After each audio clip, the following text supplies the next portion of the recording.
Hey fam, it's Tina from Angry by Nature here.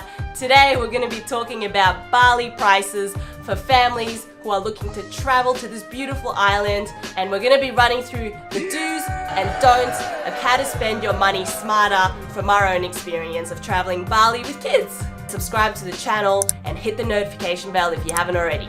I'm gonna put that back now. Sorry Andy. There you go, just as good as new. Oops. Let's get into it, huh?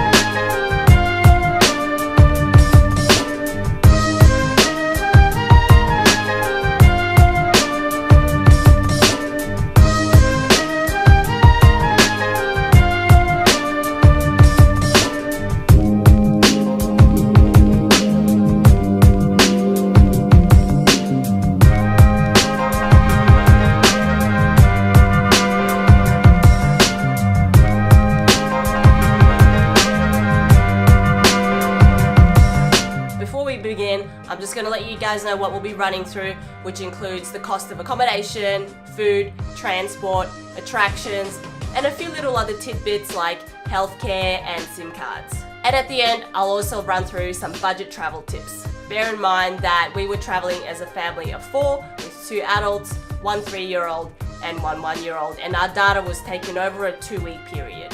And we also lived in 3 areas during our stay: Ubud, Sanur and Seminyak. First, and most importantly, accommodation. There's a wide range of accommodation choices in Bali. You'll be faced with, of course, villas, resorts, hotels, guest houses, hostels, apartments, the list is endless. There really is an accommodation option for all budgets. In our experience, we thought the best value for traveling families is to stay in a villa. The villa that we stayed in Ubud could have accommodated 2 families, so you could have split the cost of that. So we paid $100 a night for that, which would have been $50 a night for a family, which is an amazing value. The villa in which we stayed at had 2 bedrooms, fresh cooked breakfast every morning, a private swimming pool, as well as security throughout the night. It was really tranquil and peaceful. You kind of felt like you were in your own world. And the hosts of villas are usually so friendly and so amazing people as well. They'll come in and check on you to make sure everything is okay. And they'll go even as far as to organising or ordering lunch and dinner for you as well. But we'll dig into the food stuff later on in the video. I'll link down below where we stayed in Ubud, Seminyak and Sanur, and also a blog article containing detailed information about our breakdown of costs traveling in Bali. In total, we spent about $1,200 on accommodation over a 2-week period. And bear in mind, we lived in very comfortable accommodation, comfortable to luxury, at a really reasonable price. For families traveling on a budget, do bear in mind that there are much cheaper accommodation options as well. You can find guest houses for $20 a night, or even less than that. They won't have as many facilities, but the service is usually still good and it's still great to have a really good time. And of course, if you're a baller, there are some real nice luxury villas as well, which we couldn't afford. So all in all, do spend money on accommodation, especially villas. You will be treated like royalty, and it's a great way to spend time with family and friends. And obviously, most importantly, food. Food is very affordable in Bali. The average price of local food as a family, we spent probably about $10 on lunch and $15 on dinner. If you go to brunch places, what Bali is known for, smoothie bowls and things like that, it will be more expensive. So look at paying anywhere between $15 and $25 for a family, which is still very reasonable. I mean, for real, right? Compared to Australian prices. But if you can, try and book accommodation that already comes with breakfast, so you'll save yourself that extra cost. In total, over a 2-week period, we spent $800 on food as a family of 4. If you're staying at a villa, the host will most likely recommend some really great local places for you to eat at, so make sure you ask. And they'll also probably have connections to some local warungs or eateries where they can order food and pick it up for you. Now, a little thing that we picked up while we were in Bali is to download the Gojek app and you can have food delivered to your hotel, resort or villa. And it only costs about $1 to $2 delivery fee. It's pretty much the same thing as Uber Eats, but a lot cheaper. Now, what you need to be mindful of in Bali as a family, and particularly for kids, is the notorious Bali belly. It's basically the runs, you know, sitting on the toilet. So our youngest, Rafi, who was 1 year old at the time, he got it pretty much for almost the entire duration of our trip. Now, it wasn't that bad, it was just bad because it went everywhere, but he wasn't like super sick or anything like that. But it's just not something you really want to deal with, you know? So be careful where you eat, what you eat, although sometimes it is hard to avoid. So do spend the money on food, especially popular brunch places. It is still a lot cheaper than home and there's heaps of variety. Transport. So we hired a scooter in Bali for $5 a day. Now, if you're game enough to try that out with your family, you can, but do so at your own discretion. Easily the most cost-effective and efficient way of getting around in Bali. Do note that Bali police can be very corrupt. We have heard some stories where people were fined exorbitant amounts of money and there'll be random pullovers on major highways by police, so be careful of that. Look up more information on the Google. Now, the next best thing after that is either Grab, which is like Uber, or their taxi service in Bali. We found both to be quite equivalent in price. Oh, and there's also Gojek, which is an Indonesian version of Grab where you can pretty much dink on the back of your driver's scooter. Not very family friendly, but very cost effective. There's also a little van, bus kind of thing that drives around called the Bimo, which is super cheap, but you will need to negotiate the price and it depends on where you're going as well, and you'll need to share the ride with other people, of course, as well. It's kind of like the red truck in Thailand. Some important things to keep in mind is that Grab can be frowned upon because they're obviously competing with the taxi industry in Indonesia. There's some places like main roads that won't allow Grab taxi pickups. So you're gonna have to organize to get your Grab to pick you up in a small alleyway or a small street. With taxis, make sure that you use the Bluebird company. There are some imposters out there, so just be wary of that. And do ensure that they turn on the meter and ask specifically for them to turn on the meter. You are most likely going to get bombarded at the airport with taxi drivers coming up to you. Now beware, because sometimes they are private drivers, so you don't know how safe they are. If you can, try and get a Grab to pick you up somewhere, or try and look for the Bluebird company.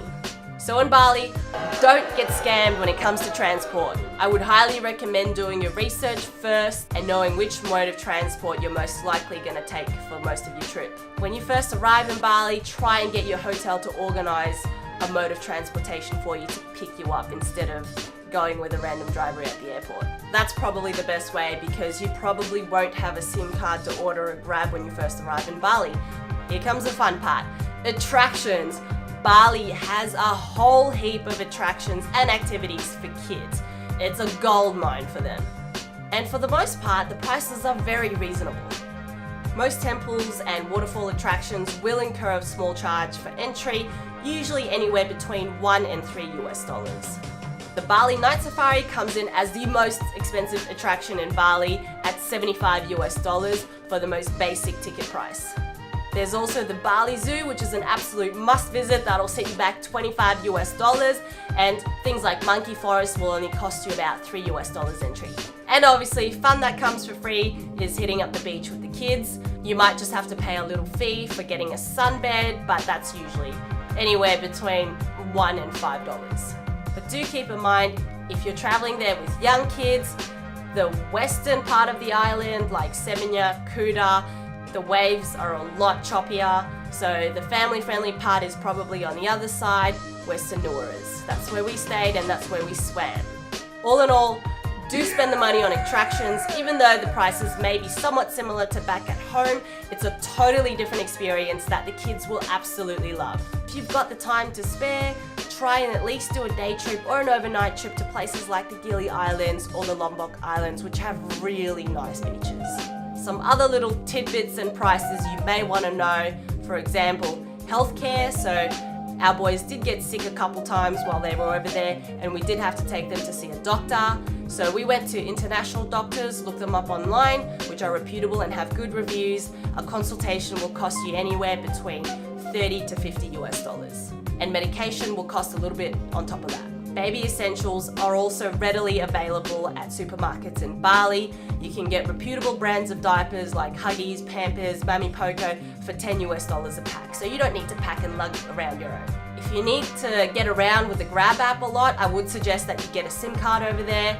The prices can range anywhere between 12 to 20 US dollars for the month, usually it is. You're just gonna have to look into what kind of data you'll need.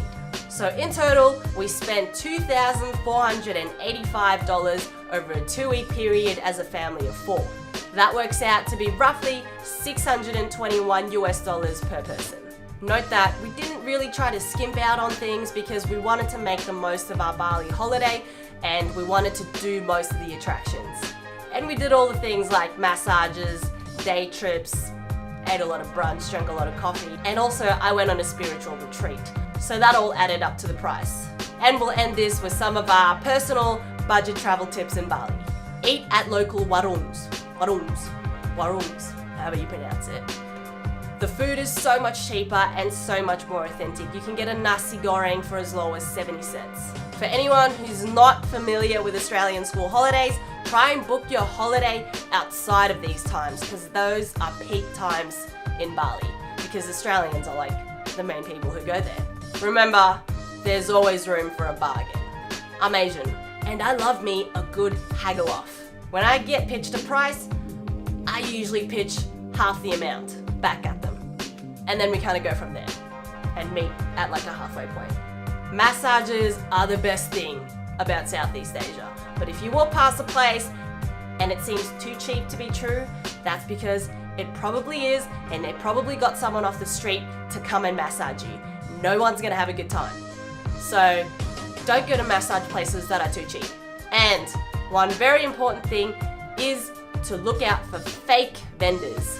So we encountered fake vendors at places like Tegalalang rice terraces where just local people or someone would just come up and stand next to you. It's not the Bali swing, it's a swing at the rice terrace that says Bali, which is free to sit and swing and take a photo on, but a local will go stand there with a box and try and charge you money for it. No, it is free. Don't pay for it. And there's also certain points at the rice terrace where people will ask for donations, and although it is a donation, so technically it's not mandatory to pay for it, they'll make you feel like it is. So, you know, you can, but you don't have to. All in all, Bali is a superb family holiday destination, and our family had so much fun. We go back in a heartbeat. And of course, it's one of the places where you can experience staying in a beautiful villa with the family without paying exorbitant prices for it.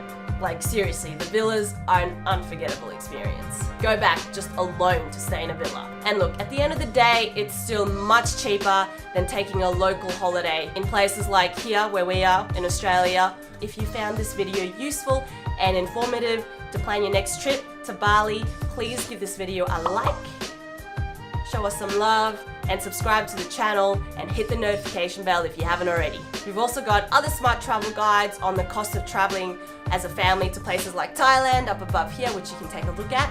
And of course, if you want the complete breakdown of all our travel costs in Bali, make sure you take a look at our article down below. And let us know in the comments below, what kind of traveler are you? Do you prefer to stay in a ball-in villa with your loved ones in your own personal space? Or are you more the resort type of person? I'd like to know. Tell us in the comments below. Until then, we'll see you in the next vid, guys. Laters, I'm gonna just like spin out. Spin it out! Angry, hungry, yes I'm hangry.